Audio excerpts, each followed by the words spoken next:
نحات ابن السحات مليسو بهوت كنبر مبر موتو زيت دلي ما انت تصبيهم زولو تسفى سميات كرخبو نخلو من abدحنة التعدم وقويتا أبزا ساعات زيان أب كل ساعاتات لما نونا تقبل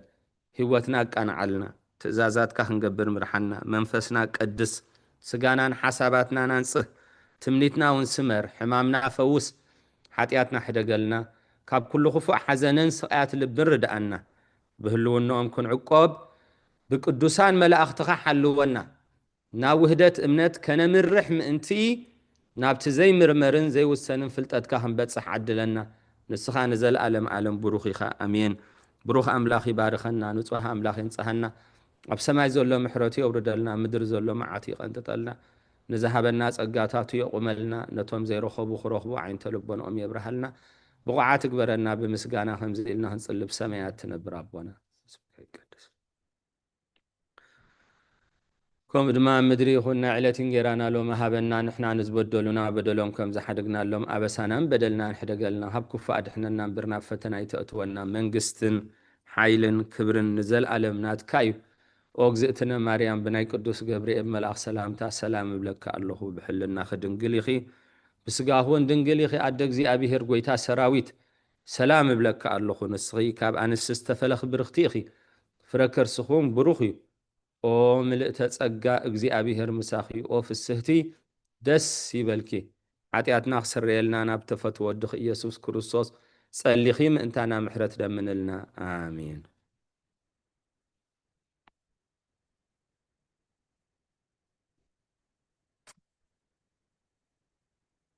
ተጸለየ ጸሎት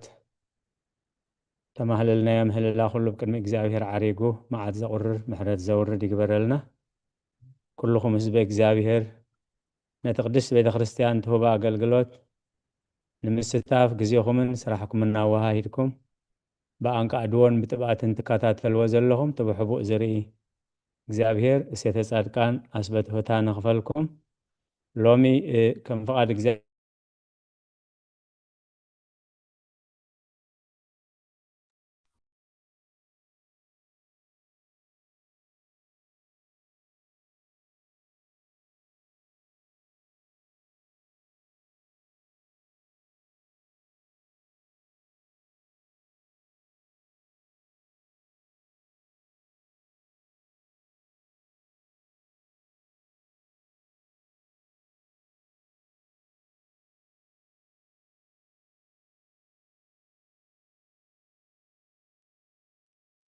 يغريتا زب እግዚአብሔር አውጽያህን ጸኒሐ ሎሚ ከም ፍቓድ እግዚአብሔር በሐንሳብ እንሪኦ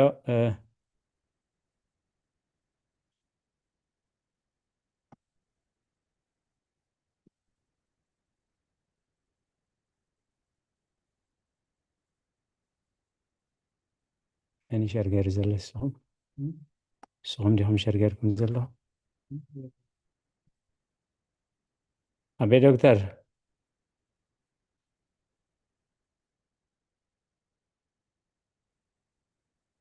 أبي دكتور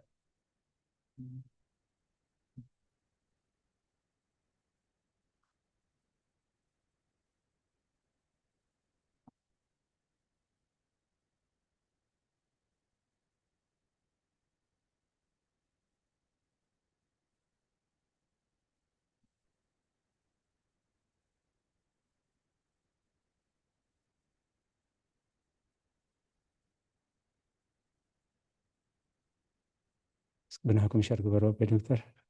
ممر تخلق من أخت إبراهيم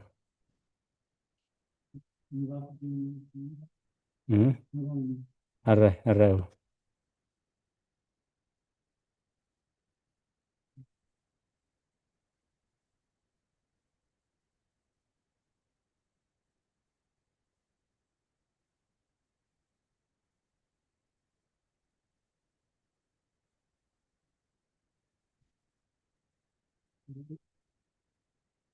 هو أفريا بلو أورب أفريا بلو نتتقبل وما تجلس أنا أخلو تريدهن أخلو منز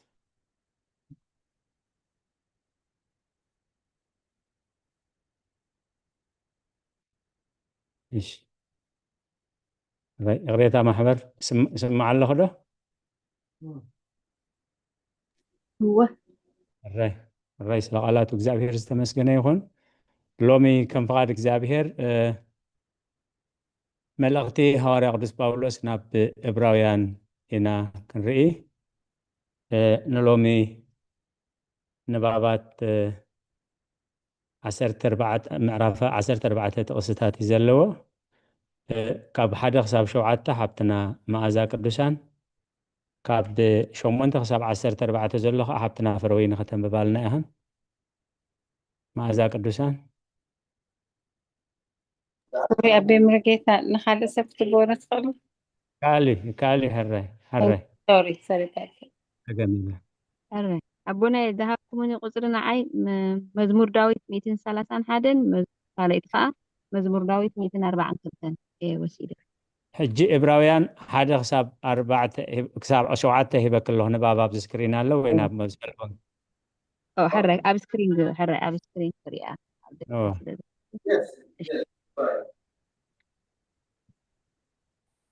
حرة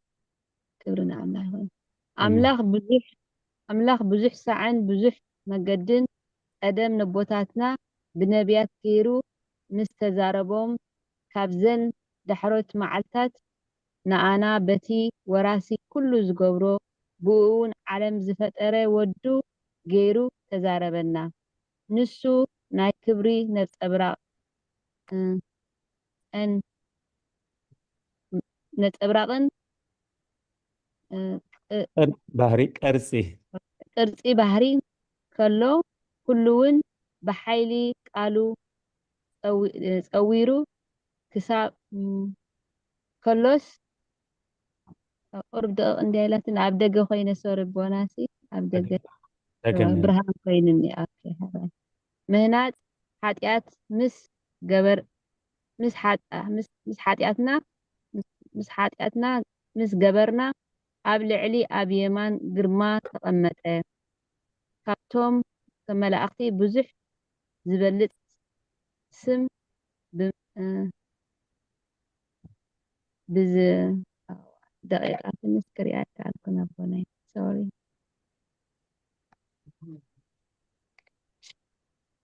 ኣቦና መርጌታ ቁርብ ተፍሪ ኢለይዶ حراي نفتنا لنا حراي سوري ኣብ ደገ ኮይነ ጠጠው ኢለ ኣለኹ እሞ ብኸምኡ እዩ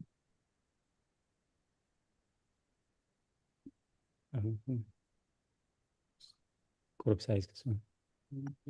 كبح وسخ زوم إن اوكي I just ኣብ ራብዒት ደበ ነይረ هو ካብቶም መላእኽቲ ብዙሕ ዝበልጥ ስም ብዝወረሶ መጠን ክሳዕ ክንድዚ ካባታቶም በለፀ እስኪ ካብ መላእኽቲ ንመኖም እዩ ንስኻ ወደ ኢኻ ኣነ ሎሚ ወለድኩኻ ከም ብሓድሽ ድማ ኣነ ኣቦ እኖኒ ንሱ ኮነኒ ንሱውን ውሉድ ይኾነኒ ዝበሎ ከም ብሓድሽ ድማ ነቲ ብኽሪ ናብ ዓለም ከእትዎ ከሎ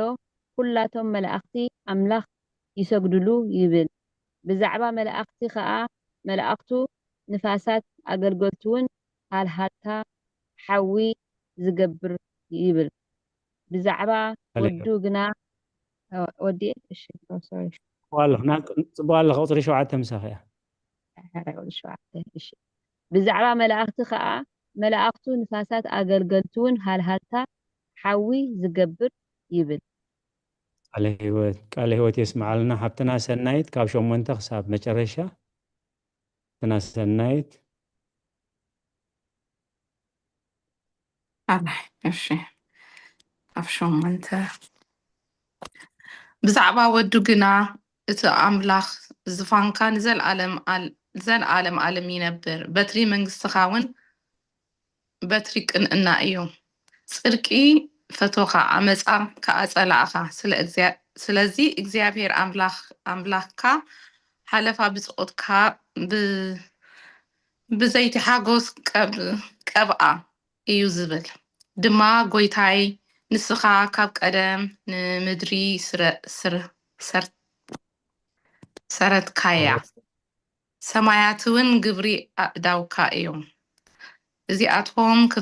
ክጠፍኡ እዮም ንስኻ ግና ትነብር ኩሉውን ከም ክዳን ክበሊ እዩ ከም ኣለባ ድማ ክትጥቕልሎ ኢኻ ክልወጥ እውን እዩ ንስኻ ግና ከም ቀደም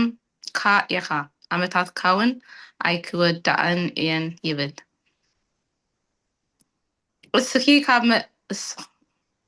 እስኺ ካብ መላእኽትኻ ንመኖም እዩ ንጸላእትኻ መርገጽ እግርኻ ክሳዕ ዝገብሮ ምሲ ኣብ የማን ተቐመጥ ዝበሉ ኩላቶም ዶ ነገልግሎት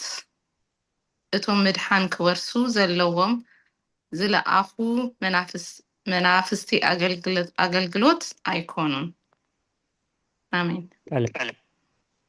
ሕይወት ይስማዓልና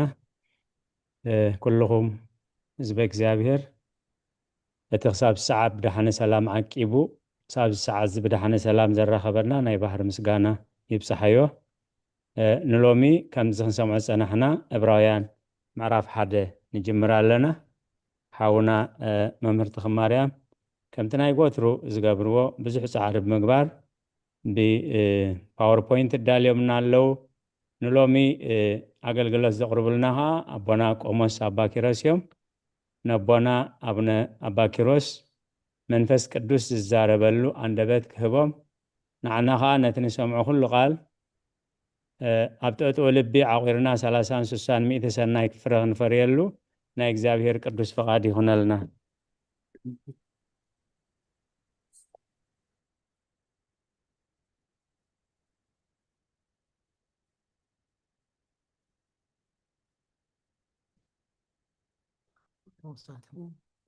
فيديو خريطة زي أشوفكم ولا أشوفكم هو زي سهل أخوان براكتس هاي أما ما شنو بس هو فيديو خريطة مو أنت خريطة شك قبرت أي رأي فيديو أوكي أبي لده أي نعم فيديو مش بتشافه ما تصير والله زي أذكركم الله أو كذلك إنك تذكركم الله ما بتكمل أنا Okay, that's fine. شعر ኣይኮነን ኣሎ መምህር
يغني لي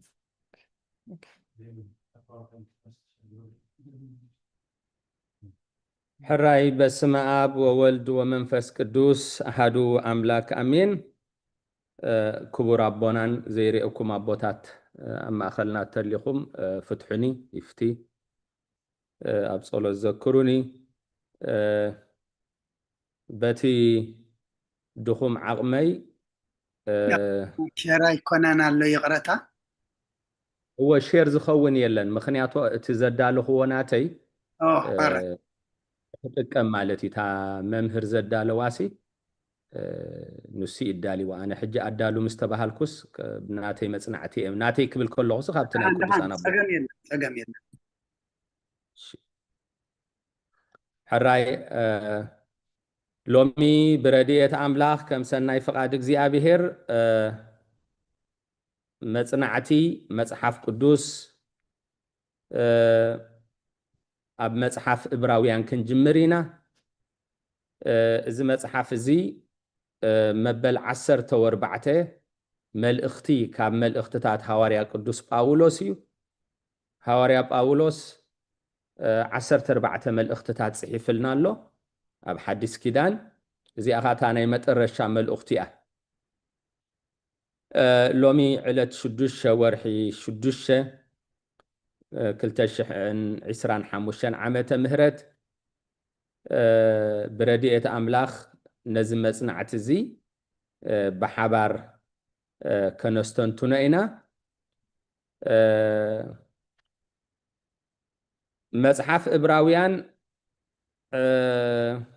كم زقديم زبلكو حدا خبتن هواريا قدوس باولوس صحفن ملእኽትታትን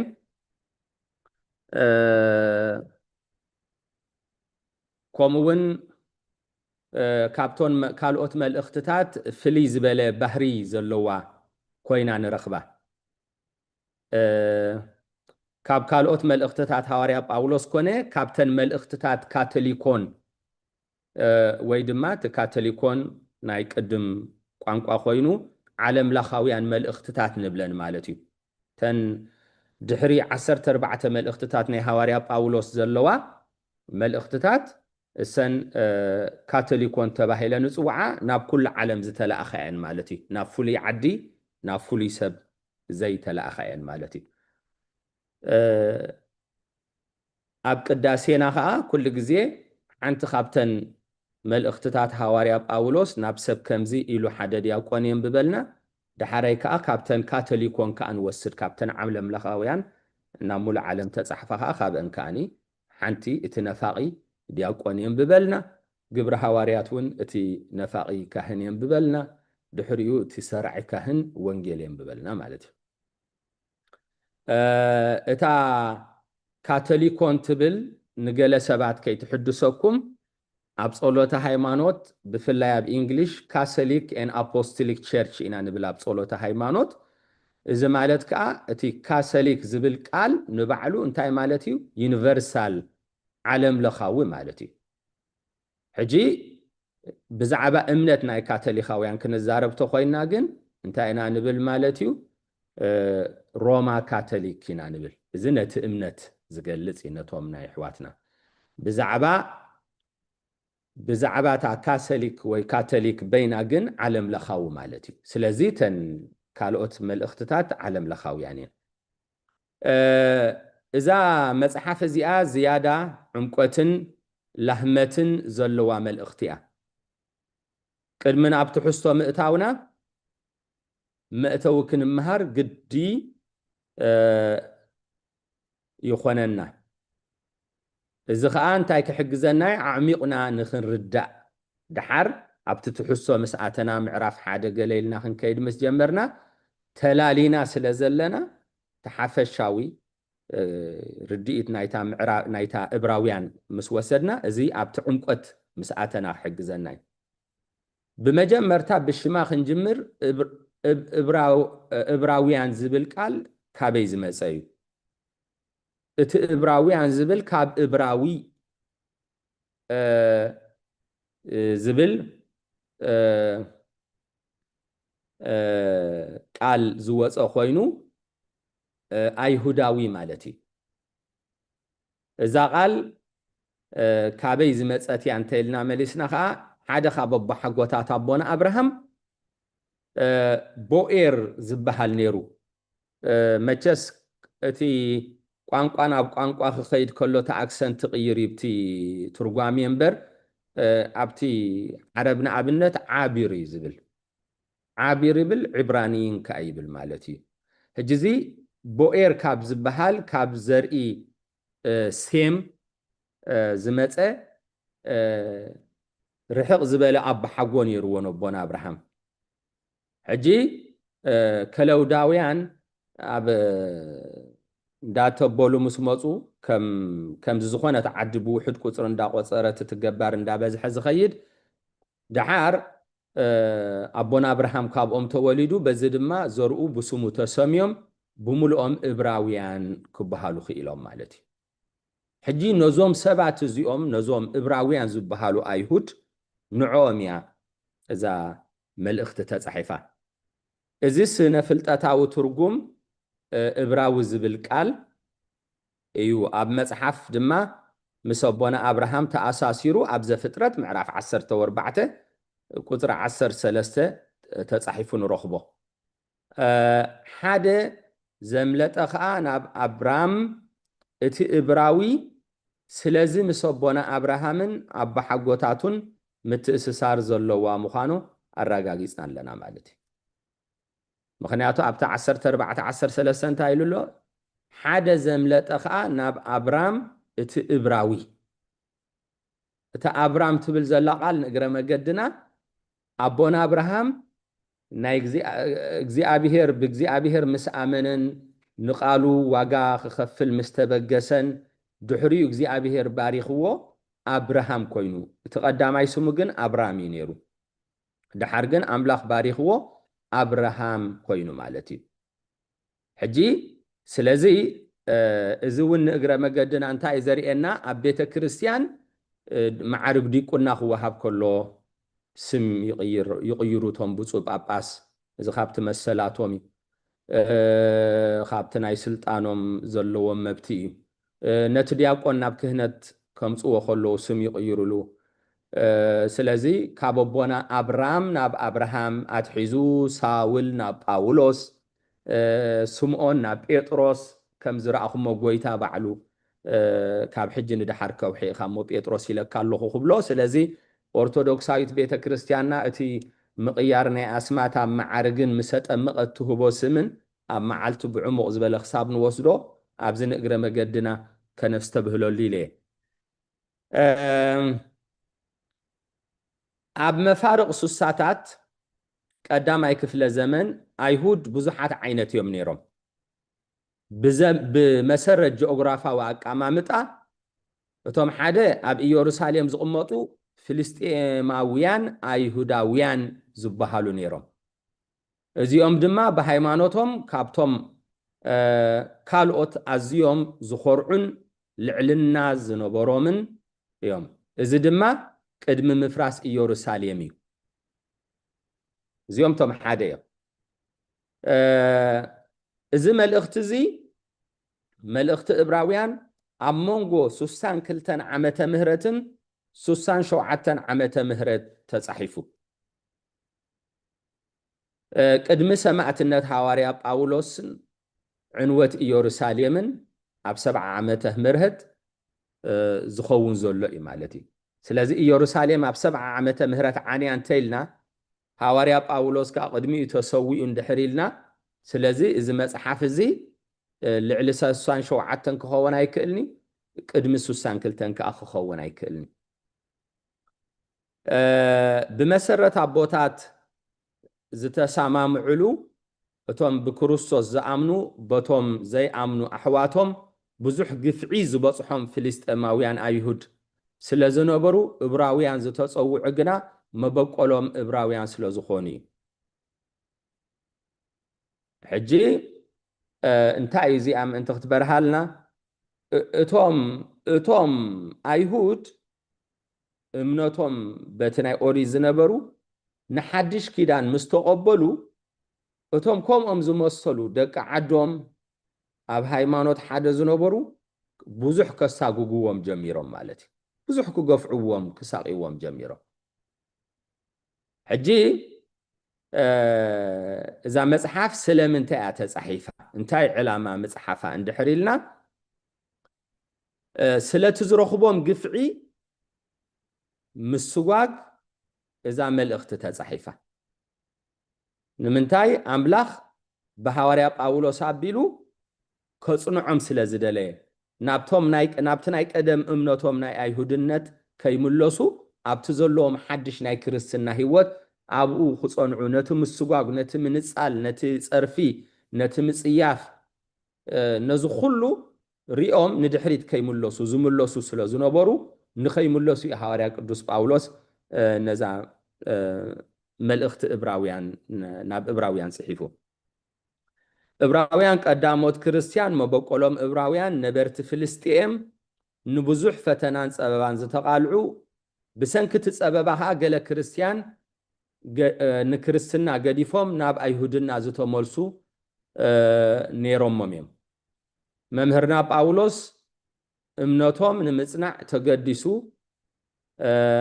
التابع من نزام الاختزاء دما صحف لهم قال ناب أيهود روما نيروم مالتي أب روما زقمتو أيهود نيروم نابهم يتصحفا زبللو قال يوم دما ناتهم أب قبص زنبرو أيهود يتصحفا زبللو قال دما نابتهم أب ملع علم فحيلهم زنبرو أيهود يتصحفا زبل سنة حسابو نيريو مخنياتو ملأخت حواري باولوس كم تلمدو أبتن زحالفا أبتن قدمي أزلو 10 مصحفتي كتصحف كله نقدم نفسي يزلال نيرو كلن ملأخت حواري باولوس ناب كوستو حجي انتاي نيروا باريا اغزيابيهر حواريا اغزيابيهر حواريا أجلجال أملاخ ندابله يتصحفي نيرو حجي أبزجن من يتصحفيان نمن يخ تصحفان جن بنصور كم تلمدو أب قدميتا يصفرون يلن الزدما صحافي عيفلت انزبل كتع كالعلك إلي مالتي نايزم مخنيات دما كساب 4 رابعي كفل زمن أمونغو مبراقاويت بيتا كريستيانن معراباويت بيتا كريستيانن عبك التعفتيرو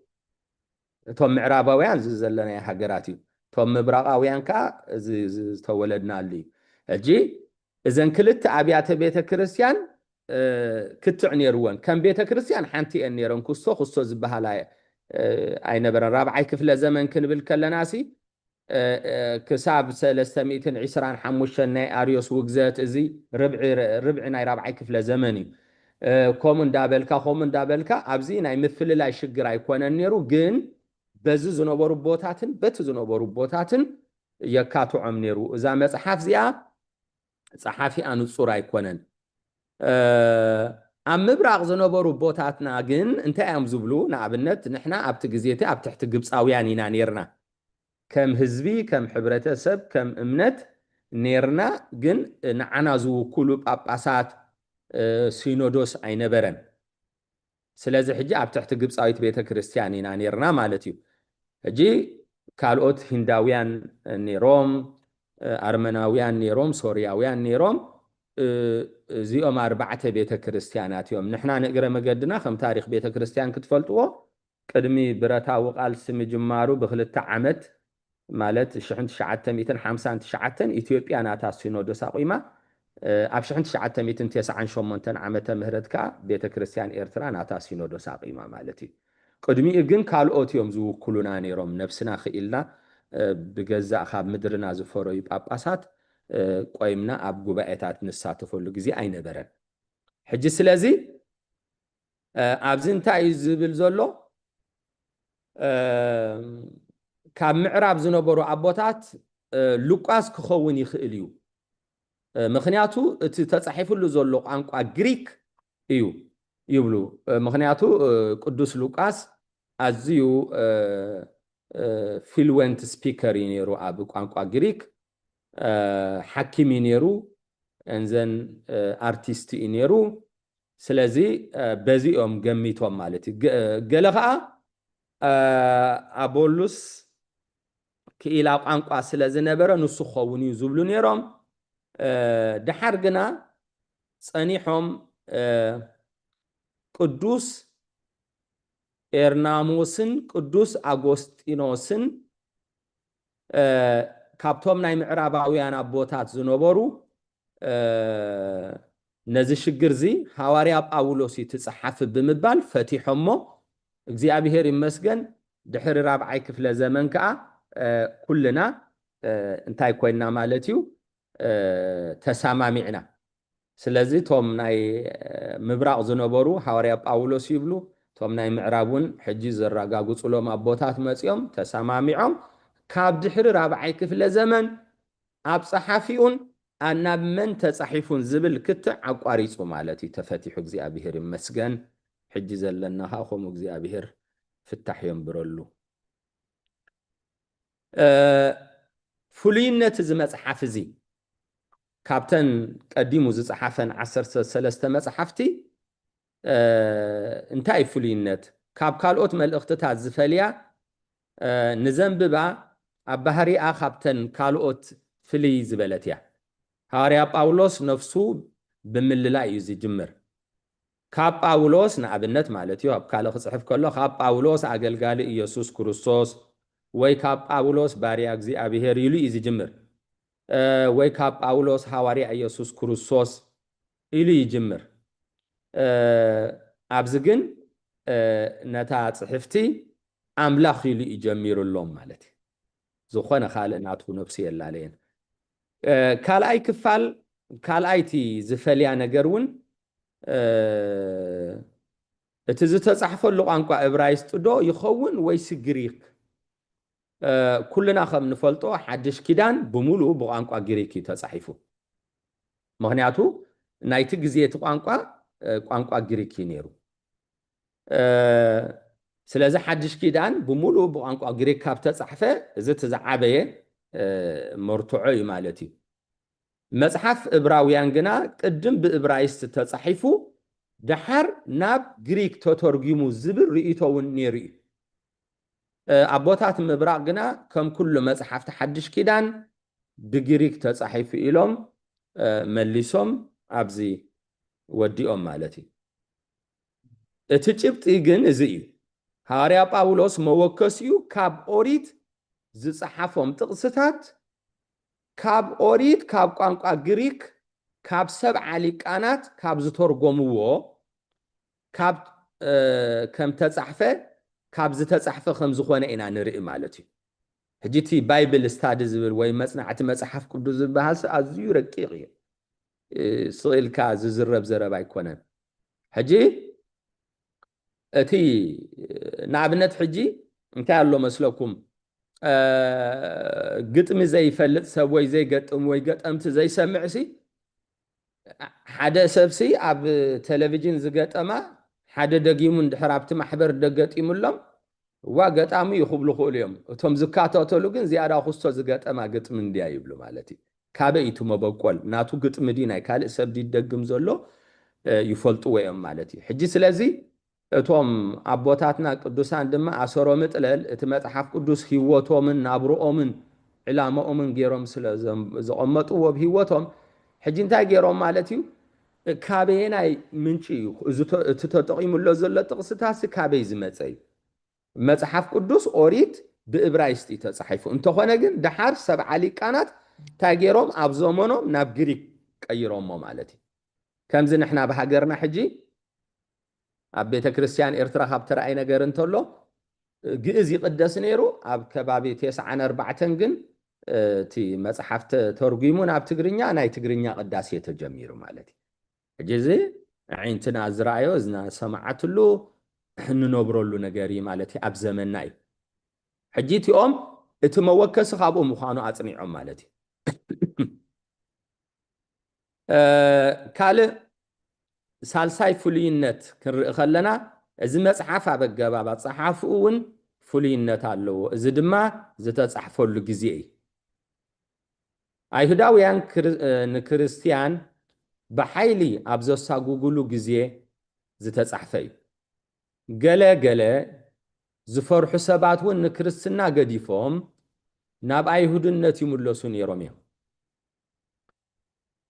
እዚ ከዓ ብኸመይ ንሪኦ እንታይ ጭብጥና እንድሕር ኢልና ኣብ ዕብራውያን መጽሓፍ ዕብራውያን ምዕራፍ 13 ይቕረታ ምዕራፍ 10 ቁፅሪ 34 ዝሓይሽን ዝነብርን ገንዘብ ኣብ ሰማይ ከም ዘለኩም ፈሊጥኩም ምስቶም እሱራት እንተኾነ መከራ ጸገብኩም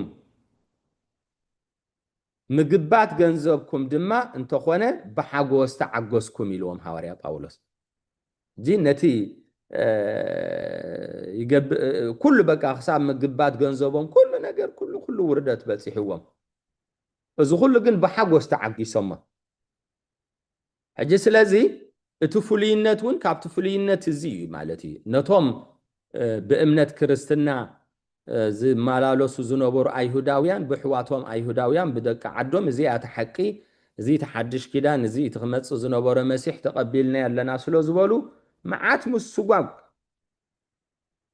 ሕጂ ዝዋን ሓደ ካብቲ ፍሉይነት እዩ እቲ ወቕትን እቲ ግዜን ዝተጻሕፈትሉ ራብዓይ ፍሉይነት ኣብዚ መጽሓፍ እዚ ሐዋርያ ጳውሎስ ከም ልማዱ እውን ኣብ መጀመርታ ስሙ ኣይጸሓፈሉን እዚ ድማ ኣይሁዳውያን ሐዋርያ ጳውሎስ ይጸልእዎ ስለ ዝነበሩ ንሱ ከም ዝጸሓፎ እንተፈሊጦም ነቲ መልእኽቲ ኣይክቕበልዎን እዮም ምኽንያቱ ኣይሁዳውያን ንሕጊ ሙሴ ገዲፉ ክርስቲያን ኮይኑ ዝብል ኣብ ልዕሊኡ ከቢድ ጽልዓት ስለ ዝነበሮም ኣብ ክንዲ ዘንብብዎ ክቐድዎ እዮም ጂ ስለዚ እታ ልምት ኣጸሓሕፉ ካብ ጳውሎስ ኣይበለን ማለት እዩ ስለዚ ንምንታይ ምእንቲ ክጥቆሙ ደልይዎም ምእንቲ ክጥቆሙ ኢልዎም ስለዚ ከም ኣጸሓሕፈ ኣይሁድ ነታ መጽሓፍ ኣብ መጀመርትኣ ኣምላኽ ኢሉ ጀሚርዋን ጽሒፍዋን ንርኢ ኣብተን ካልኦት ካብ ጳውሎስ ባርያ ኣምላኽ ኢሉ እዩ ዝጽሕፈሎም ዝነበረ ኣብዚ ግና ኣምላኽ ኢሉ ጀሚሩ ኣሎ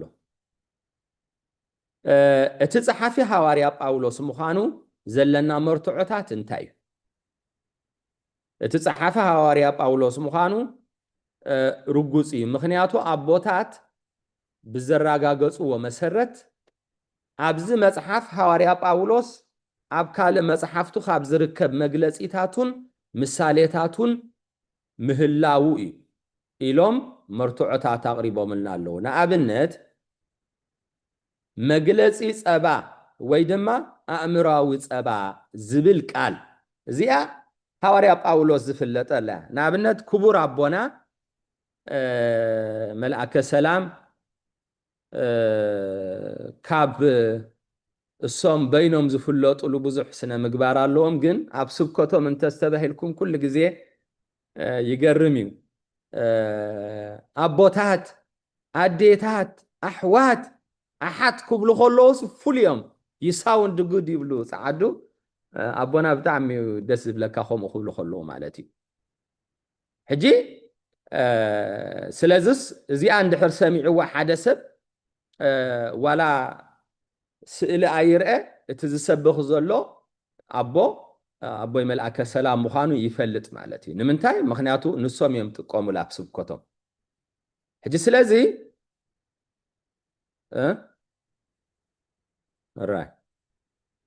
ስለዚ ሐዋርያ ጳውሎስ ካብ ዝጥቀመለን ዝነበሩ ቃላት ከኣኒ እታ ጻባ ወይ ኣእምራዊ ጻባ ትብል ቃል ንኣብነት ኣብ ቀዳማይ ቆሮንቶስ ምዕራፍ 3 ካብ ቁፅሪ 2 ክሳብ 3 ገና ስጋውያን ስለ ዝኾንኩም ጸባ መገብኩኹም ዕጹም ብልዒ ኣይኮነን ኣብ ቆሮንቶስ ተጠቕመሉ መግለጺ ኣብ ዕብራውያን ካብ ተጠቕመሉ እቲ ጸሓፊ ሓደ ሰብ ምዃኑ ነረጋግጽ ማለት እዩ ጂ ካልእ ንርአ ክሳብ 7 ዝኾኑ መርትዖታት ክንሕዝ ኢና ጸሓፊ ሐዋርያ ጳውሎስ ምዃኑ ብዛዕባ መንፈሳዊ ሴፍ ክዛረብ ከሎ ንኣብነት أب إبراويان معرف 4 قصر 12 قال أملاخ هياون مسلتن يمو كاب كلت زعفو سيف الزبلح يبل أب إفيسون معرف شو دشو قصر 10 شوعتها ناي مدحان قرع رئسي أأتو ناي منفس سيفون مالت قال أملاخ حزو يبل سلازي إذا قالات زي انترفو حواريا باولوس قال إذا تتعملوا حواريا عين رئنينا مالتي سيف بغال أملاخ ممثال ناتوي ني حواريا باولوس سالساي مرتعونا نسو خمزو خونة تصحفي بزعبات صلالوت أريد صلالوت مثالي نايتي أب حدش كيدان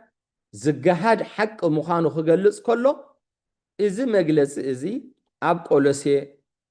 ترخبوا ويخم كمون أب إبراويان كترخبوا ويخم سلازي إذا أون حنتي سالسي تمرتو عرب عاي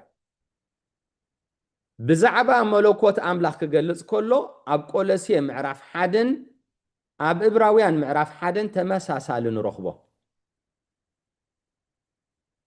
حمشاي بزعبا زل عالماوي هوت كجلس كله سماويت يورساليم يبل إذا دما أب غلاتيا اللكم كمون أب إبراويان الله مسمبوزح مصنعتنا استنتنون تصحف حواريا باولوس مخانو اندابر حالنا إذا خيد مالتي ولاكا كم لمادو أب مجمر تاسمو أيقلت أما ترشانا إذا مصحف قنا أب معرف 10 من مخانو زقلز قال صحيف لنا يركب كم زخايبل أب إبراويان معرف 10 قصر 23 تيموتيوس حونا خم التفتحة فلتو نسو قلتيفو انتمسه مسو خريئكم إيه انترفو نهواريا باولوس تيموتيوس مسمن كاب هواريات قربنت نيرو انتيلنا أي نبرون اتي سبيشال disciple اتي fully read إناي هواريا باولوس ينيرو هجي إذا أخانتا يتقبر مالتيو هواريا باولوس كم زي صحفة ترقاقز نمنتا يقنا متر الشامس إيوا خمس زبلنا يو اتهم كم عقمهم زردئتهم كاب رئيا بلوم دربي زبلوه رئيا بلوم نتي هوت كفلتو لا كردو لا إلي مالتي تيموتيوس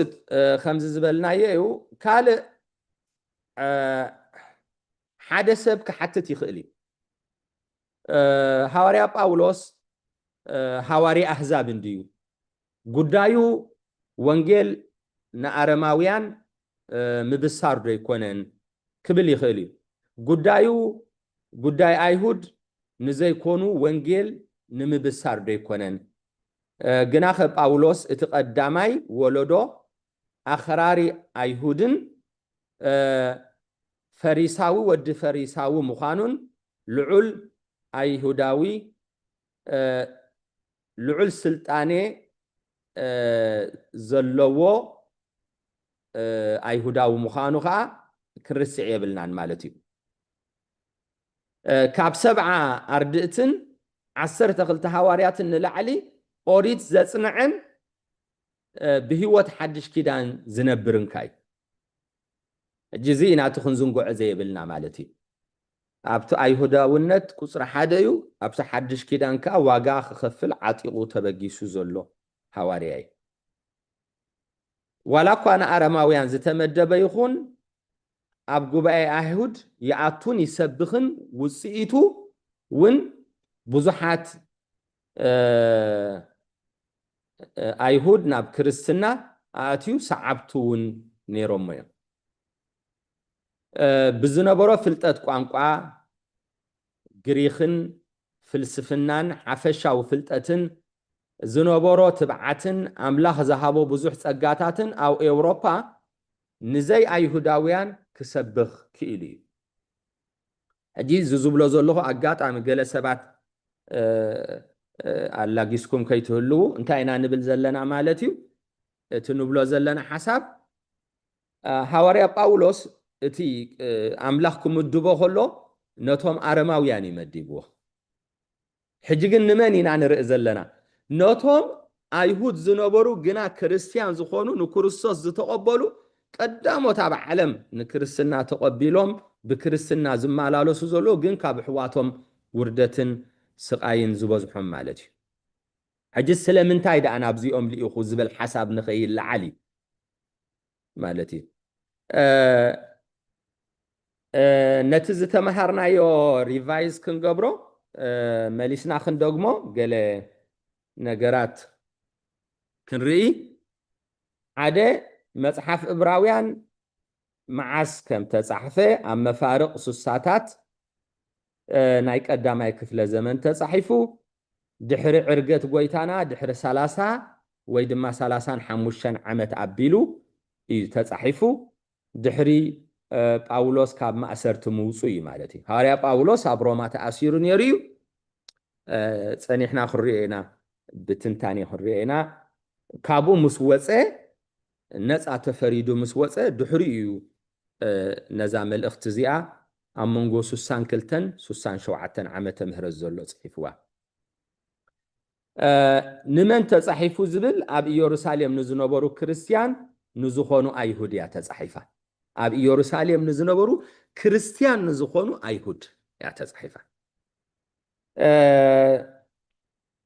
ጸሓፊያ ሐዋርያ ጳውሎስ ድሕሪ ካብ ማእሰርቲ ሮማ ብተኣምራዊ መገዲ ኣብ ቅድሚ ኒሮን ነፃ ተፈሪዱ ምውፅኡ ንኣፍልጦኹም ግና ድሕሪ ክንደይ ዓመታት ጸኒሑ ኣብ ሮማ ተኣሲሩ ንሞት ተፈሪዱ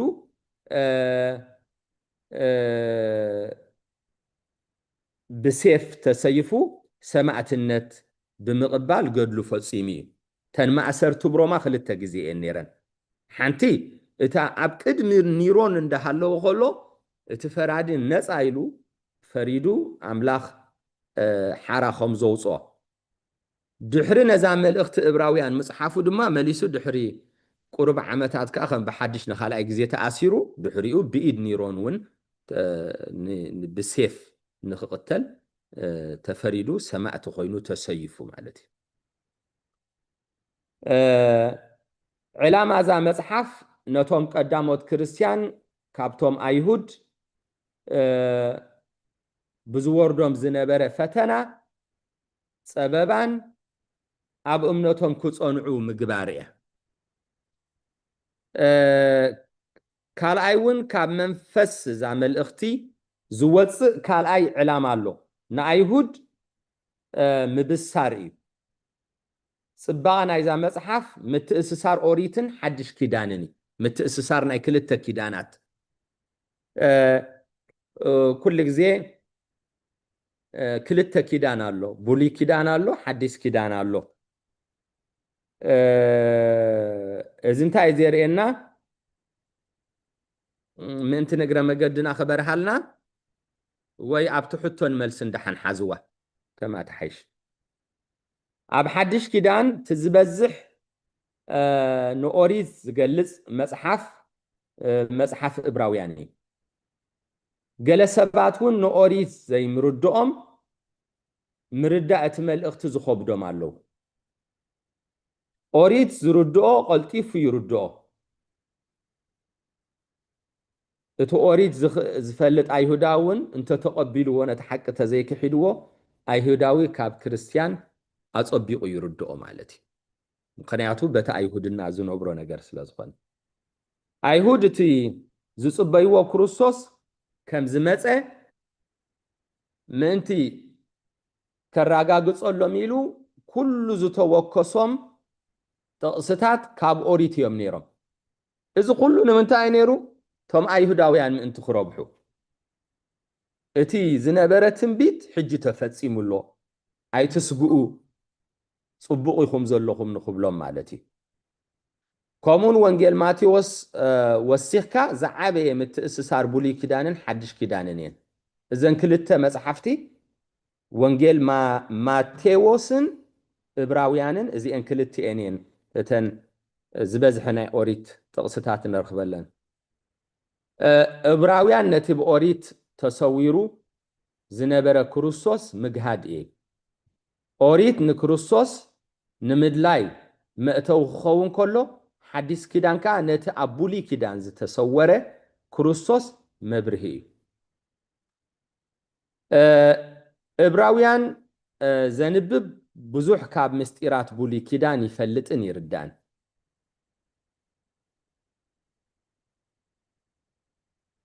ምምቃል እዛ መልእኽቲ ካብቲ ልሙድ ባህሪ ኣፀሓፈ ሃዋርያ ጳውሎስ ፍሉይ ዝበለት እያ ኣብቲ ኣመቓቕላ ኣገባብ ምንፅፃር ቀዳሞት 10 ምዕራፍ ኣብ ምንፅፃር ዝተመርኮሰ እዩ ተን 10 ምዕራፍ የናፃፅር እዩ ኣብ እዝን እንዳበለ ማለት እዩ ግዜ ኣኺላ ኣላ መስለኒ ኣሎ ዶ ሕራይ ስለዚ ኣብ ምንፅፃር እተን ክልተ ክንርኢ ከለና እተን 10 ምዕራፋት የናፃፅር እዩ ጽቡቕ ንኣብነት ኣይሁድ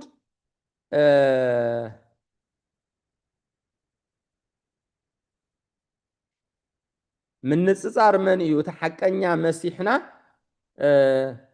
ክበርሃልና እዩ ማለት እዩ ኣይሁድ መሲሕ መልኣኽ እዩ ይብሉ ኣይፋልን ኢሉ ከዓ ምዕራፍ 1 ንዑ ኣብ መንጎ መልኣኽን መሲሕ እዚ እዩ ኢሉ የብርህ ኣሎ ከምኡ ከም ዝርዳእና ሙሴ እቲ ዝዓበየ ነቢ እዩ ከዓ ይብልዎ ንዑ በሉ ኣብ መንጎ ኣምላኽን ሙሴን ዘሎ ፍልሊ ዓብ እዩ ኢሉ ከዓ የብርህ ኣሎ መሊሶም ከዓ ኢያሱ እንድዩ ናብ ከነኣን ዘእተወና ርስትና ዘውረሰና ይብሉ ንሱ ከዓ በሉ ንዑ ኣብ መንጎ ኢያሱን ኢየሱስን መጠን ክንዲ ዝኣክል ዓብ ፍልሊ ኣሎ ረኣዩ ኢሉ ከዓ የርእዮም መሊሶም ከዓ ንሕና ካብ ሰማይ ዝተዋህበና ክህነት ኣለና ይብሉ እዚ ድማ ክህነት ለዊ እዩ ለውያውያን ኢና ንሕና እንኽተሎ ቀዳማይ ካህን ኣሮን ኣለና ከዓ ይብልዎ በሉ ንዑ ኣነ ካብ መዓርግ ክህነት መልከ ጼዴቅ ዝመፀ ክህነት ክርስቶስ ከርእየኩም እየ ከዓ ክብሎም ንርኢ ማለት እዩ ንሕና መስዋዕት ኣለና ከዓ ኢሎም ይብገሱ በሉ ንዑ ኣብ መንጎ መስዋዕቲ ኦሪትን እዚኣ ዝተብህሉላ ተበጃዊ ዝኾነ መስዋዕቲ ክርስቶስ ዘሎ ዘይቃረብ ፍልሊ ከርእየኩም ከዓ ይብሎም እዚኣ ኣገዳሲት እያ እዚ ባይብል ስታዲ መጽናዕቲ መጽሓፍ ቅዱስ እቶ ሓደ ክልተ ከምዚ ከማይ ድኹማት በዚ ሓሊፍና እንተንኸውን ነርና እዚ ኩሉ ዕግሽግሽ እዚ ኩሉ ክሳራ ናይ ቤተ ክርስቲያን ኣይምተራእየን ነይሩ እዚ ኩሉ ሞት ናይ ነፍሳት ኣይመጋጠመን ነይሩ ስለዚ እዚ መጽሓፍ ቅዱስ ክንመሃር ኢልኩም ኣብዚ ጉባኤ ዝምእታውኩም ግደፉ ኣምላኽሞ ንሕና ከም ኣቦታትን ከም ኣገልገልትን ተሓጒስናዮ ዘለናን ብውሽጥና ንምርቆኩምን እዚ ይበሃልኒ እዩ ምክንያቱ ዘይተማህረ ነየድሕን ዘይተወቕረ ነየጥሕን እዩ ዘይተማህረ ዋላ መዓርግ ሂቦሞ እንታይ እንተኾነ ክሰርሓሉ ይክእልኒ ምክንያቱ ኣይተማህሮን ዝኾነ ሰብ ኣብዚ ዓዲ ርኢኹም ኣለኹም ነታ ሞያ ተማሂሩ ሰልጢኑ እዩ ዝኣትዋ ተገደደ ከዓ እታ ክህነት እንታይ እያ ትብል እቲ ቃል ኣምላኽ እንታይ እዩ ዝብል እንታይ ኢና ንህዝቢ ክንነግሮ ዘለና ከምዚ ከማይ ድኹማት ድኽመትና ፈሊጥና ክንመሃር ሰናይ ነገር እዩ ስለዚ ንምንታይ እዚኣ ኣምፅያ ካብተን ኣገድስቲ ነገር ኣብዚ ምዕራፍ ዝኸተፅንዕዎ ንደልየኩም ኢና ምክንያቱ ንሶም ብዛዕባ መስዋዕቲ ናይ ሕሩድ በጊዕ ገለ ዛረቡ ንሱ ከዓ ብዛዕባ እቲ ተበጃዊ ዝኾነ መስዋዕቲ ክርስቶስ ደም ወዱ ኢየሱስ ክርስቶስ ካብ ኩሉ ሓጢኣት ሓራ ከውፃእኩም ይከኣሉ እዩ ርእይዎ ካብ ሓጢኣት ሓራ ዘውፃእካ መስዋዕትን መስዋዕቲ ኦሪት ዝነበረን እቲ ናቱ ፍልሊ ኣብ ካልእ ግዜ ብዕምቀት ክሪኦ ኢና ውሽጢ ማለት እዩ ስለዚ ኦሪት መጀመርታ ሓዲስ ክኸውን ከሎ ኦሪት መጀመርታ ክኸውን ከሎ ሓድሽ ኪዳን ከዓ መቐፀልታ እዩ اتزحالف صلالوت وي مساليتات كخون كله ازي دما اتفصم حقي طوفيو زصنحي حقي غنا كجهاد زجمرولي قداموت 10 معراف بزعبا من نصصار كصحفلنا خلو اتن سلسته مطرشا معرافات دما كم لمادو بحضرتاتن كريستياناوي سنه مغبارن سرت كريستياناوي هيوتن يود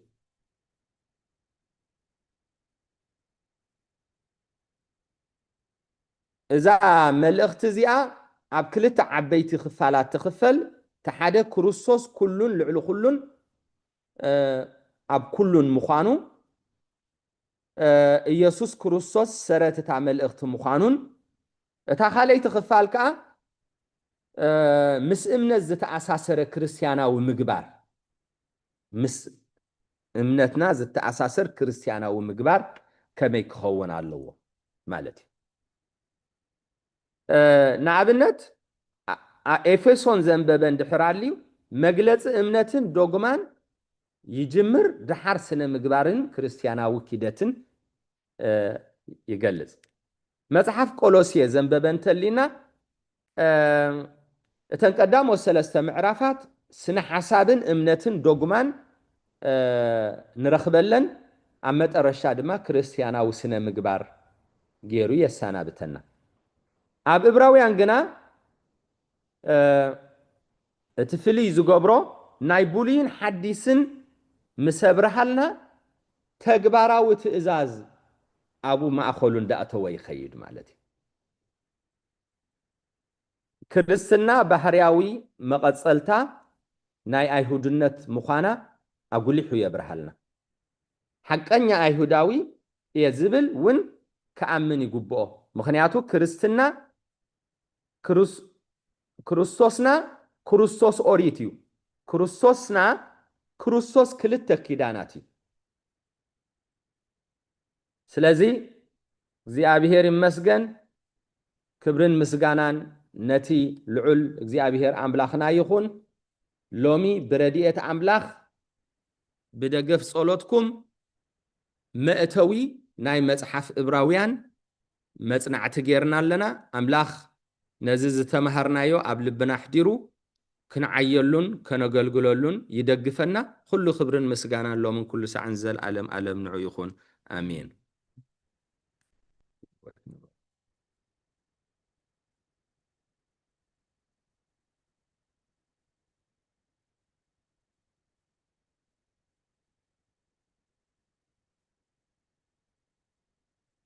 على هوت يسمع لنا نبونا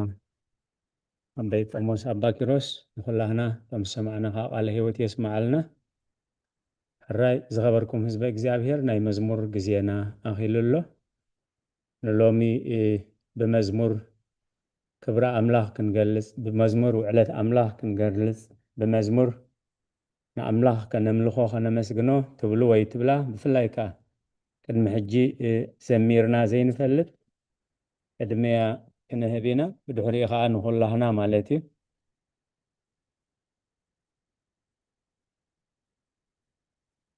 ራይ ሃብትና መዓዛ ቅዱሳን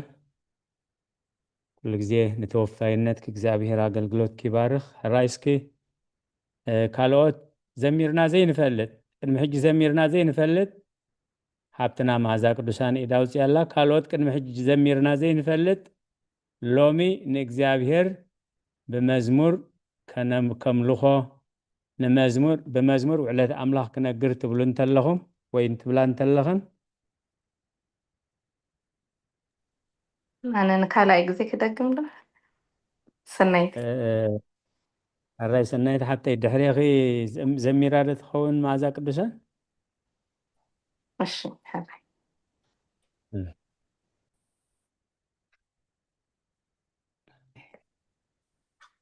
أنا مالخو تفقدي الرئيس زميرهم زي فلتو مجمري عندنا نتابع زلنا نصبغي اسكي جميرنا زي نفل بجكا زي جميرنا زي نفلت لومي بمزمور كان ملخو بمزمور كان مسجنون بل ሓፍትና መዓዛ ቅዱሳን ሓፍትና ሰናይት ኣዴና ኢና ኣለም ድልዋት ኣለዋ ግን ቅድሚያ እስኪ ጀሚርና ዘይንፈልጥ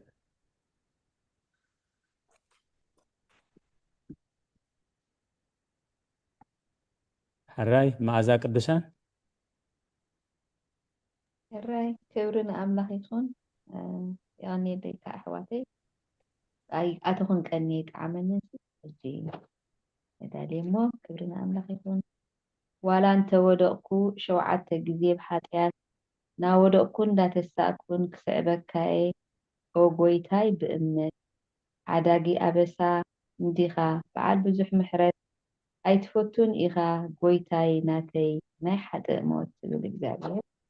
ብላህና ስምዓና ዋላ እንተወደቅኩ 7 ግዜ ብሓጢያት እንዳወደቅኩ እንዳተሳኩን ስዕበካየ ኦ ጎይታይ ብእምነት ሓዳጊ ኣበሳ እንዲኻ በዓል ብዙሕ ምሕረት ኣይትፈቱን ኢኻ ጎይታይ ናተይ ናይ ሓጥእ ሞት ዋላ እንተወደቅኩ 7 ግዜ ብሓጢያት እንዳወደቅኩ እንዳተሳኩን ትስዕበካየ ኦ ጎይታይ ብእምነት ሓዳጊ ኣበሳ እንዲኻ በዓል ብዙሕ ምሕረት ኣይትፈቱን ኢኻ ጎይታይ ናተይ ናይ ሓጥእ ሞት ፈተና በዚሑ ምሒር ተኸበደኒ ኣይፍለይን ኣነስ ካባኻ ምሳኻ ሕሸኒ ኣለካዩ ጎይታይ ፍጹም ዘይውዳእ ርህራሄ ኣምህረኒ ጎይታይ ክኸይድ ንጸልማት ጋሊሄ ዋላ እንተወደቅኩ 7 ግዜ ብሓጢያት እንዳወደቅኩ እንዳተሳኩን ክስዕበካየ ኦ ጎይታይ ብእምነት ተቋረጽኩ ጸሎት ንገንዘብ ሃሪፈ መዓሳ መስኪነ ኣምላኸይ ኣበይ ሞዕሪፈ መጽየ ኣለኹ ጎይታይ ጾረይ ከራግፎ ኣብ ቅድሜኻ እንካ ኣምላኸይ ሓመደይ ክነግፎ ዋላ እንተወደቅኩ 7 ግዜ ብሓጢያት እንዳወደቅኩ እንዳተሳኩን ስዕበካየ ኦ ጎይታይ ብእምነት ጸላኢ ሎብ ዙርያይ ንኸይውሕጠኒ ገስጸለይ ጎይታይ ካባኻ ንኸይፈልየኒ ብርክሰት ብክሕደት ኣሲሩ ከይሕዘኒ በደለይ ሪኢኻ ንኽፉእ ኣሕሊፍካ ይትሃበኒ ዋላ እንተወደቅኩ 7 ግዜ ብሓጢያት እንዳወደቅኩ እንዳተሳኩን ትስዕበካየ ኦ ጎይታይ ብእምነት ሓዳጊ ኣበሳ እንዲኻ በዓል ብዙሕ ምሕረት ኣይትፈቱን ኢኻ ጎይታይ ናተይ ናይ ሓጥእ ሞት ክብርን ምስጋናን ንመድሃኒዓለም ይኹን ይቐኒየለይ ኣቦና ኣሕዋተይ ከዓ ይቐኒየለይ ኩልኩም ቃለ ሕይወት ዝማሬ መላእኽቲ የስማዓልና ናይ እምነት ናይ ኣምልኾ ናይ ንስሓ ግርም ዝኾነ መዝሙር ዋላ እንተወደቕኩ 7 ግዜ ብኃጢአት እናወደቕኩ እናተንሳእኩ ክስዕበካ እየ ጎይታዬ ብእምነት ሓዳግ ኣበሳ እንዲኻ በዓል ብዙሕ ምሕረት ኣይትፈቱን ኢኻ ጎይታይ ናተይ ናይ ሓጥእ ሞት እዩ ዝማሬ መላእኽቲ የስማዓልና ደጊመ ዝማሬ መላእኽቲ የስማዓልና ሓብተና መዓዛ ቅዱሳን ክትዝምርሉን ከተምልኽዮን የንብርኪ አሜን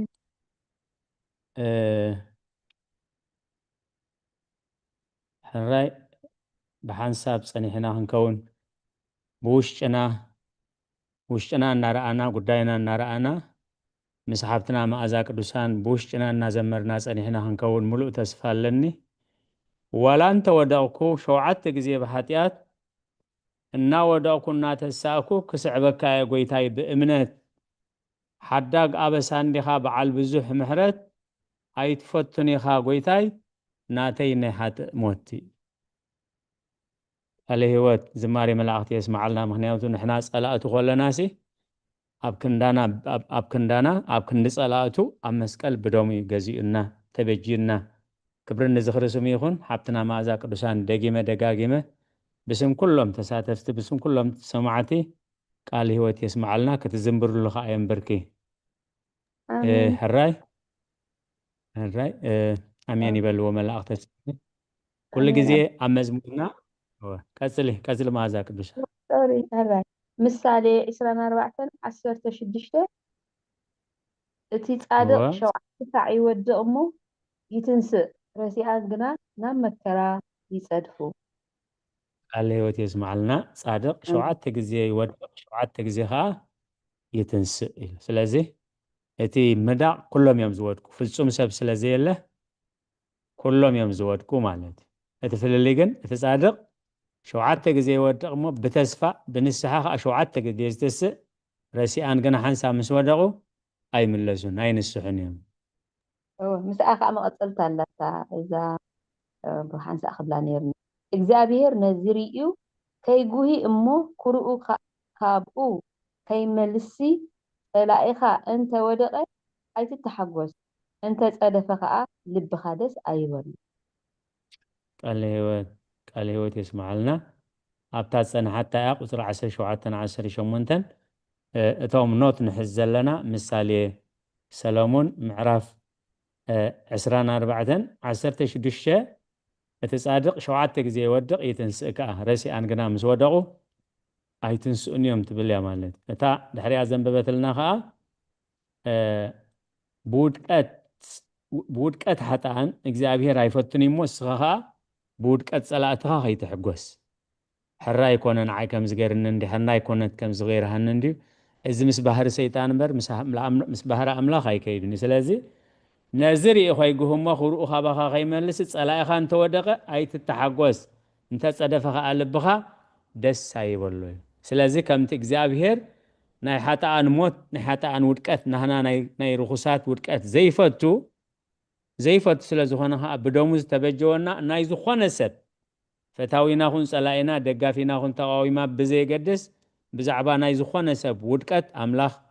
ናይ ሓደ ውድቀት ሰብ ኣይትደልን ኢኻ እሞ ኣተሳእዮ ደግፎ ኣተሳእያ ክንብል እምበር ሕራ ይኮነ ዝብል እዚ ናይ ኣምላኽ ባህሪ ኣይኮነን ቃል ህይወት የስማዓልና ሓብትና መዓዛ ቅዱሳን ሕራይ ካልኦት መዝሙርና እንታይ ክብል ጸኒሑ ምንጭ መዝሙርና ካበይ እዩ ምንጭ መዝሙርና ካበይ እዩ ሓብትና መዓዛ ቅዱሳን ክልተ ምንጭ ጠቂሳሃልና ኣላ ክልተ ጠቂስና ናብቲ ናይ ሎሚ ትምህርቲ ኣቦና ኣቦይ ቆሞስ ዝመሃርዎ ካብቲ ናብኡ ኢና ክንሰግር ቅድሚ ናብኡ ምሕላፍና ግን ኣለኹ ኣነ ቦናይ ኣደይ ሕራይ ኣዴና ኣይንኣለም መዝሙር ዳዊት 107 12-13 ንልቦም ብጻዕሪ ኣዋረዶ ወደቑ ዝረድኦም ሓደ እኳ ኣይነበረን ሽዑም መከሮኦም ናብ እግዚኣብሔር ኣእወዩ ንሱውን ካብ ፀበብኦም ኣናገፉ ቃል ህይወት የስማዓልና ስለዚ ኣብቲ ዝወደቕናሉ ብሓቀኛ ንስሓ ናብ ኣምላኽ እንተተመሊስና ናብ ኣምላኽ እንተፀዊዕናስ ዝድግህ ዘተስእ ዝቕበል ኣቦለና ክብሪ ንዝኽርስሙ ይኹን ትዝምካሕ ብእግዚአብሔር ይመካሕ ኢሉ እዩ ምክንያቱ እንኳን እንተ ሓጢኣትና ዝተጽድቅና ንብለውንስ እንታይ ኢሉ ብኣፍ ነቢ ኢሳያስ ገይሩ ጽድቅና ከም ጽዩቕ ጨርቂ ኢሉ ማለት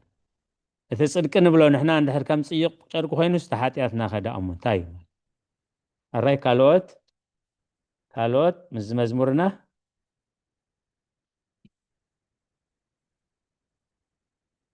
ሓዳግ ኣበሳ ኢኻ በዓል ብዙሕ ምሕረት ኣይትፈቱን ኢኻ ጎይታይ ናተይ ናይ ሓጥእ ሞት መምህር ኣነ ክፍትን ዶ ራይ ሰናይ ተሓብትና መዝሙር 50 ቁጽሪ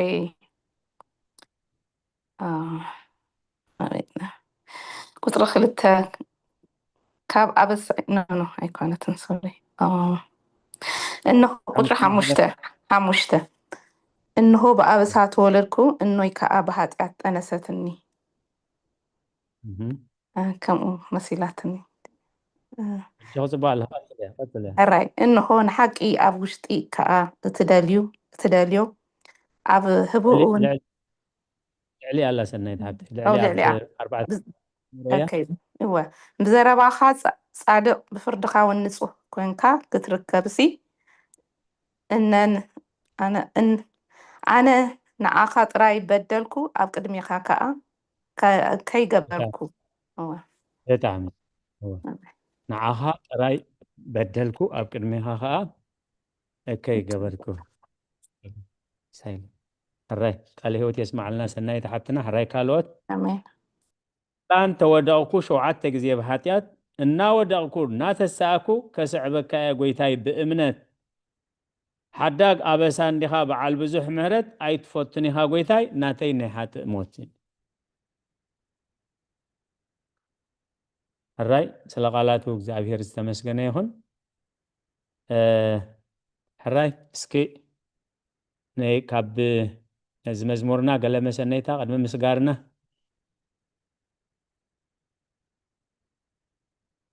ሓዳግ ኣበሳ እንዲኻ እግዚአብሔር መስገን ንንባብ ጥራይ ዘይኮነስ በቃ በዛ እግዚአብሔር ሂብና ዘሎሲ ኣብቲ ሓጢአት ዝሓሰብናሉ ሓጢአት ዝተዛረብናሉ ሓጢአት ዝፈጸምናሉ ግዜ እግዚአብሔር ደዝቐጽዓናስ ኣብ ቅድሚኡ መን ደው ዝብል መሃለወና እዩ ስለዚ እንታይ ኢሉ ኣብ ትንቢት ሕዝቅኤል ምዕራፍ 3 ቁጽሪ 18 ኣነ ነትረሲ ሞት ክትመውት ኢኻ ምስ በልክዎ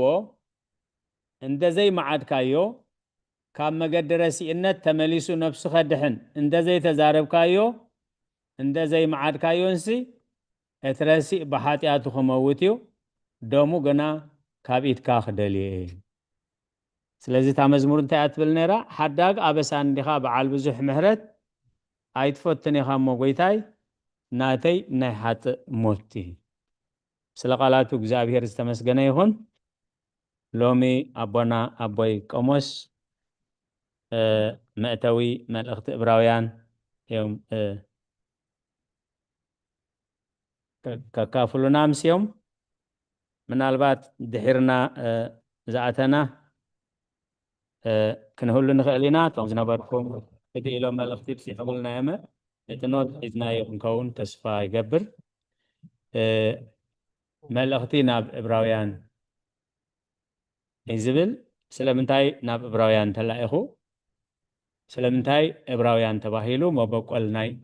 ዕብራውነትን እንታይ እዩ ብመን ተጻሒፉ ብመን ከም ተጻሕፈ ብኸመይ ነረጋግጽ ንምንታይ ዕላማ ተጻሒፉ ጸሓፊ ስለምንታይ ስሙ ዘይጠቐሰ ትሕዝቶን ኣከፋፍላን ዕላማን ናይ መጽሓፍ እዚ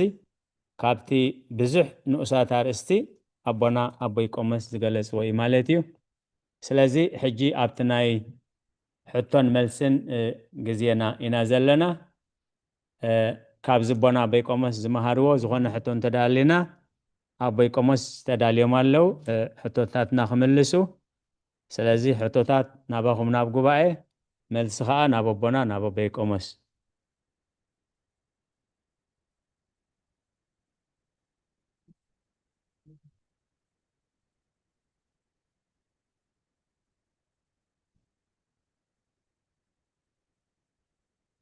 ሕራይ ግዜና ንጠቐመሉ ክጅምሩ ከለዉ ነይርና ክንከውን ተስፋ ገብር ስለዚ ብግቡእ ኖት እንተዳ ሒዝና እዛ 4 ደቂቕ ዝገለጽዋ ንኩሉ መልስና መልሲ ክኸውን ይኽእል ማለት እዩ ክደግመልኩም እየ መልእኽቲ ናብ ዕብራውያን ስለምንታይ ናብ ዕብራውያን ተላኢኹ ዕብራውያን ዕብራውነትን ማለት እንታይ ማለት እዩ መበቆል ዕብራውነት ብመን ተጻሒፉ ንምንታይ ዕላማ ተጻሒፉ ጸሓፊ ስለምንታይ ስሙ ዘይጠቐሰ ትሕዝቶን ኣካፋፈላን እዚ ጽሑፍ እዚ ካብቲ ብዙሕ ማለት እዩ ምስቲ ዘለና ግዜ ሓሊፈ እየ ዝጠቕሰ ዘለኹ ካብቲ ኖት ዝሓስክዎ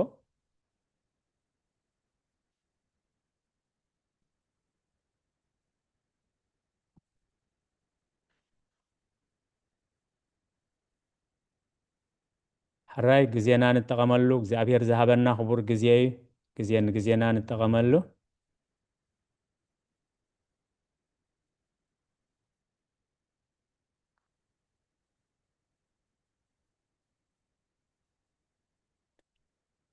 ሕራይ ክሳብ ትዳለዉ ኣብዚ ምዕራፍ 1 ምሳና ምስ ጉዳይና ምስ ሂወትና ዝኸይድ ኣብ ቁፅሪ 2 ተዛረበና ትብል ኣላ እግዚኣብሔርሲ ተዛሪቡና ትብል ማለት እዩ ኣብ ቁፅሪ 3 ከዓ ምንጻሕ ሓጢኣትና ምስ ገበረ ኢሉ ኣብ ላዕሊ ኣብ ግርማ ኣምላኽ ተቐመጠ ምንጻሕ ሓጢኣትና ምስ ገበረ ተን ምስ ሂወታት እንተዝተሓሓዛ ቀደም ነቦታትና ብነቢያት ብቅዱሳን ገይሩ ይዛረቦም ነይሩ ኣብ ዳሕራይ መወዳእታ ዘመን ግና ንዓና በቲ ወራስ ኩሉ ዝገበረውን ዓለም ብኡ ዝፈጠር ወዱ ገይሩ ተዛረበና ንሱ ንናይ ክብሩ ነፀብራቕን ቅርፂ ባህርይን ከሎ ኩሉ እውን ኣብ ቃሉ ፀዊሩ ከሎስ ምንጻሕ ሓጢኣትና ምስ ገበረ ኣብ ላዕሊ ኣብ የማን ኣምላኽ ተቐመጠ እጂ ተንክልተ እየን እግዚኣብሔር ኩሉ ሻዕ ይዛረብ ተዛሪቡና ሎሚ ብቓል ገይሩ ተዛሪቡና እዚ ዝተዛረበና ከዓ ብደሞ ሓጢኣትና ዘንጽሐ ሓጢኣትና ዝዓደገ ምንጻሕ ሓጢኣትና ምስ ገበረ ራይ ስለ ቃላቱ እግዚኣብሔር ዝተመስገነ ይኹን ግዜና ንጠቐመሉ ሓደራ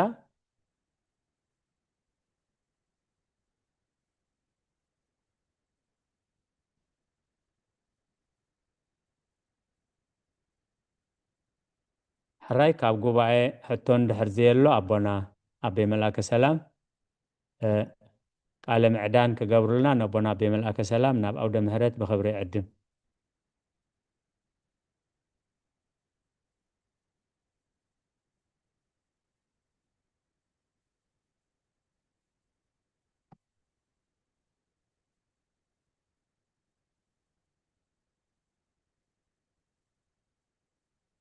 ኣቦና ኣበይ መላከ ሰላም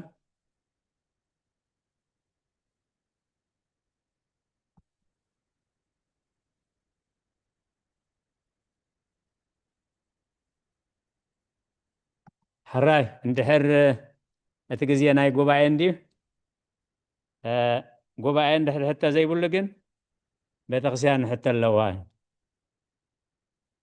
ሕጂ ብሓፈሻ ክሓትት እየ ፍቃደኛ ዝኾንኩም ብሓፈሻ እንድሕር ዘይረኺበ ከዓ ሽም እንዳፀዋዕኩ ክሓትት እየ ማለት ይስማዕ ኣለኹ ድየ መጀመርያ ቅድም ሕራይ ዕብራውነትን ዕብራዊ መበቆልን ማለት እንታይ ማለት እዩ ብመሰረት ቆሞስ ኣባና ኣባ ኪሮስ ዝገለጽዎን ባዕላህና ዘጽናዕዮ ዝሰማዕናዮ ወላ ካብ ካልእን ወሳሲኽና መበቆል ዕብራውነትን ማለት እንታይ ማለት እዩ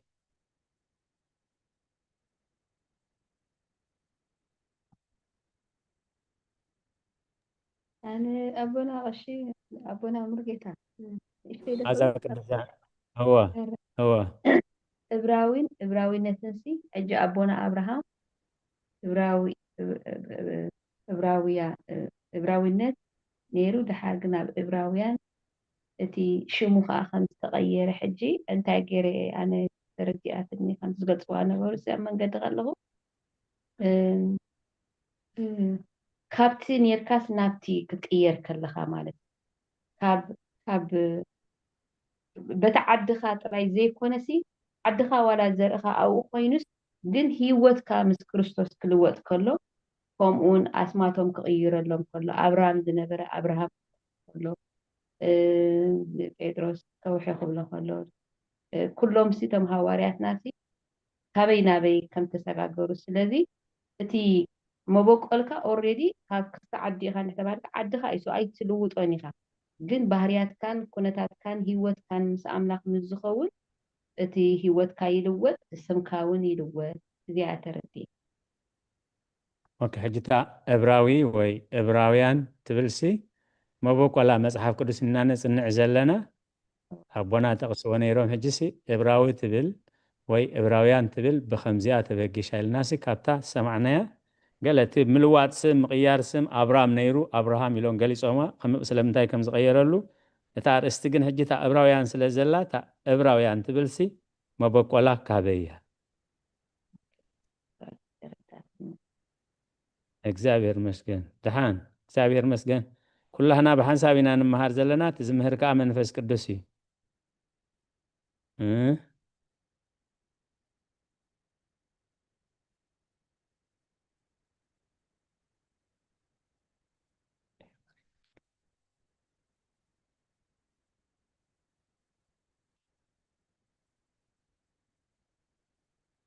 ሕራይ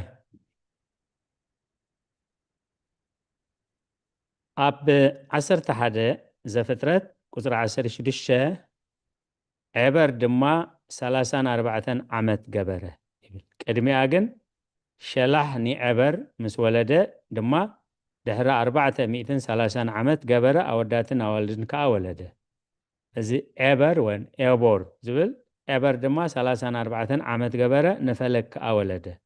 عبر ንፈለግ ምስ ወለደ ከዓ ድሕሪ 400 ካበይ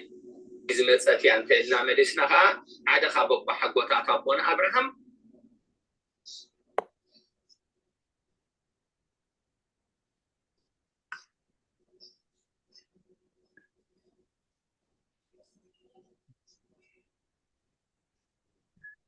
حرن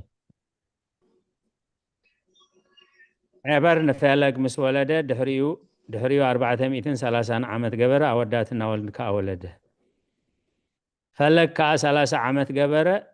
نروجو ولده فلق نروجو مس ولده دما دحريو 309 عامت جبره أوداتنا ولدك أولده روجو دما 30 كلتن عامت جبره نسيروك أولده روجو نسيروك مس ولده دما دحريو 307 عامت جبره أوداتنا ولدك أولده سيروك دما 30 عامت جبره نناهور كأولده حجنا غربنا نمسألنا مالت سيروك نناهور مس ولده دحريو 300 عامت جبره أوداتنا ولدك أولده ناهور دما 19 عامت جبره نتاراخ أولده ناهور نتارا مس ولده دما دحريو 118 عامت جبره أوداتنا ولدك أولده تارا دما 7 عامت مس جبره نأبراهام نناهور ولده سلازي أبراهام ود تارا تارا ود ناهور ناهور ود سيرو قندابله ناب عبور يخيد مالت سلازي انتايو زحق زنا خنص نعخلنا ابراويان مبهليو ابونا ابراهام ابراويو كلهم توم زرع ابراهام زخون ابراهام تسويع مسمصخا درجه ابراويان زبلسم تسيموم مالت حدا كابتي كنصنع مأنتي كنسمعن كندغمون سلازي فلالي قربتن كفا بللكم حراي حجون كاب غباي حتى ويريتون تلي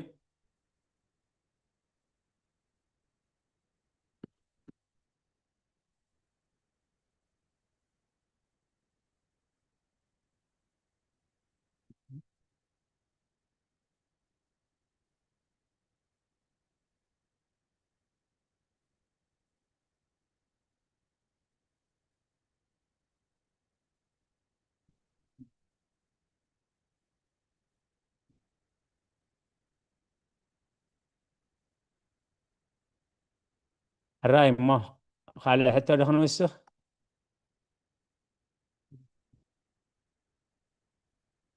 حراي حانتي نمنتاي علامات تصحيفو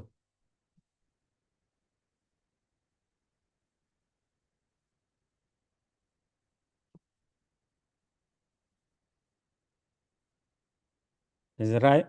لومي كان فقد እግዚአብሔር مأتوي ناي ملأخت إبراويان بابونا ቆሞስ አባ ኪሮስ ተዋሂብና ምናልባት ድሕሪ ዝኣተኹም እንተለኹም ስለምንታይ ናብ ዕብራውያን ተጻሒፉ ዕብራውነት እንታይ ማለት እዩ መን ጽሒፍዎ ንምንታይ ዕላማ ተጻሒፉ ጸሓፊ ስለምንታይ ስሙ ዘይጠቐሰ ትሕዝቶን ኣካፋፍላን ዝመጽሓፍ ዚ እዝን ካልእ ዝምልከትን እዮም ክገልጹልና ኣምሲኦም ኣቦና ኣበይ ቆሞስ ሕቶ ወይ ርእቶ እንተሊኩም ነቦና ኣበይ ቆሞስ ሕቶታት ክንክምልሱ ተዳልዮም ኣለው ሕቶን መልስን እንድሕር ዘይብልና ከዓ ኣቦና ቆሞስ ኣበይ ኪሮስ ቃለ ምዕዳን ገይሮም ብጸሎት ክዓጽውልና ናብ ኣውደ ምሕረት ብኽብሪ ይዕድም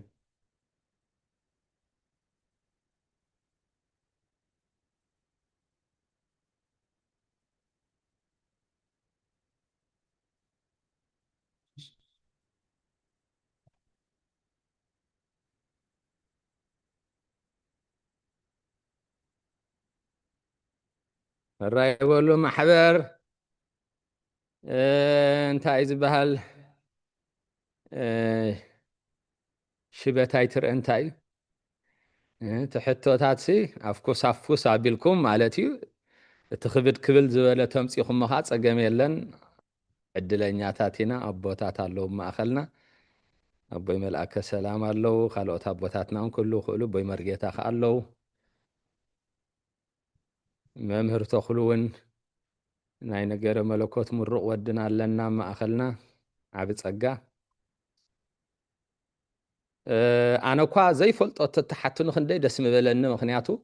ፈሊጠ ክወፅእ ነዛ ነብሰይ ማለት እየ ስለዚ ከይተሰከፍኩም ዝኾነ ዘለኩም ሕቶ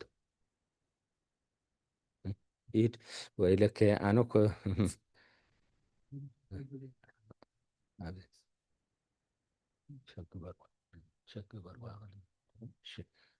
ራይ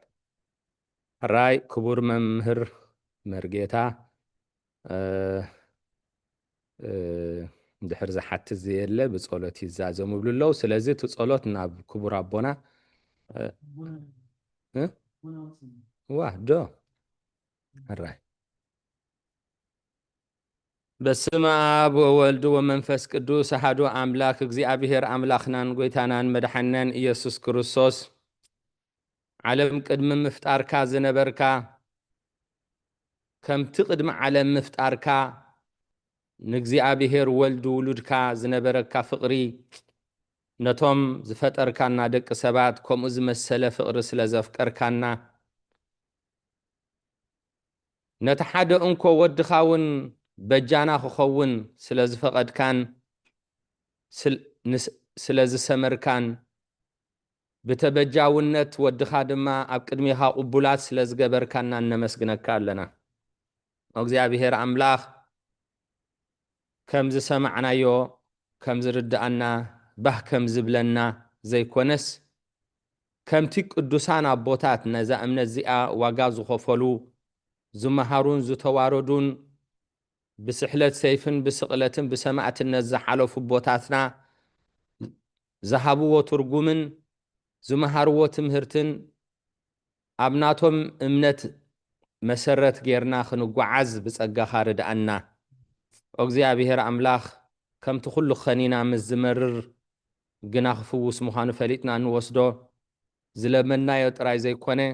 ቤተ ክርስቲያን ትምህሮ ትምህርቲ ሓድሽ እንተኾነ ንዓናውን ንዓናዳ ይሓድሽ ዝኾነና ዘሎ እምበር ንዓኻ ንቤተ ክርስቲያን ካን ግን ካብ ጥንቲ እሞ እግዚአብሔር አምላክ ንቃልካ ክንኣምኖን ክንርድኦን ክንነብሮን ኣብቅዓና ከም ኩሉ ውሉድ ክእዘዙና ንደሊ ንሕና ቅድም ንዓኻ ትእዘዝ ነፍሲ ሃበና ብቑዓት ግበረና ብምስጋና ከምዚ ኢልና ክንጽልብ ሰማያት ትነብር ኣቦና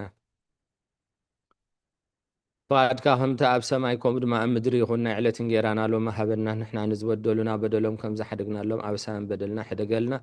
ካብ ክፉእ ኣድሕነና እምበር ናብ ፈተና ይተእትወና መንግስትን ሓይልን ክብርን ዘለኣለም ናትካ እዩ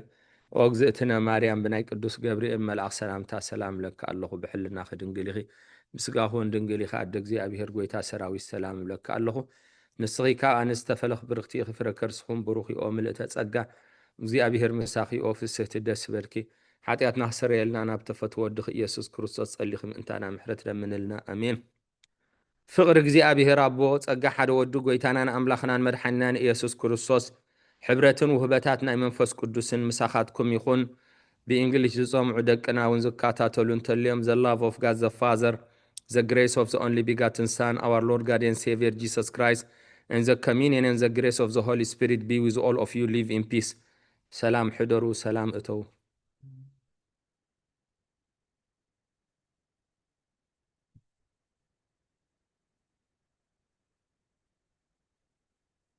ቃለ ሕይወት يسمعلنا كلهم حزب እግዚአብሔር بسلام ጀሚሩ بسلام زفጸመنا ልዑለ ባህሪ ፈጣሪና አምላከ ቅዱሳን ናይ ባህር ምስጋና ብፀሐዮ كلهم كا عيهم سراحهم عرفتهم أوهاهدكم نتقدس بيت خريستيان تهبو ملغتي بهداتن بعد قادون كتسكتكاتاتل وصنحكم كات بحبو إزر إግዚአብሔር السيت صادقان أسبتهتا نخفلكم كمون تلومي بسلام جميرو بسلام زفصمنا نزمص غباينا بسلام عاقبو بسلام كرخبنا نا إግዚአብሔር ቅዱስ ፈቃድ ይሆነልና نتوم ليتنا سلام ليتي نتوم معالتهم كا بروح معالتي يكبرلكم بسلام الرهبنا آمين آمين علي وتسمعنا بوتاتنا كلهم عن هدوء الهوة يسمعنا بروح ليتي آمين كالي وتسمعنا لحن حضورو سلام ليتنا كلنا علي وتسمعنا لحن هدرو آمين سلام ليتي نخلها عليه ودي يسمع لنا